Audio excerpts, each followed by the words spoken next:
Ես վստահ եմ, որ հայ եկեղեցուն, հայ առաքելական սուրբ եկեղեցուն ծնկի բերել ոչ ոքին չի հաջողվի։ Ես դրանում առավել քան եւս վստահ եմ։ Դե իրենք չեն ասում ծնկենք բերում, իրենք ասում են մաքրում ենք եկեղեցին։ Դա իրենց կարծիքն է, ես ասում եմ, այս երկրից եթե մի մարդ կա, որ պետք է մաքրվի, դա մի մարդ է ուղղակի։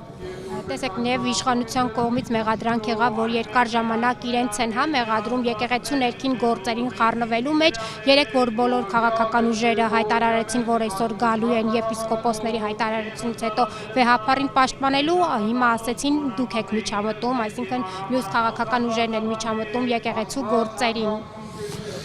Դիտեք, այստեղ նորից եմ ուզում ես կրկնեմ, այստեղ եկեղեցու գործերին խառնվելու հարց չի, սա մեր ինքնության հարցն է ու մենք բոլորս պարտավոր ենք, այն մարդը ով հայ է պարտավոր է կանգնելու հայ առաքելական սուրբ եկեղեցու կողքին։ Հիմա վեհապարի կողքին կանգնելը եկեղեցու կողքին կանգնելն է։ Վեհապարի կողքին կանգնելը դա մեր ինքնությունը պաշտպանելն է։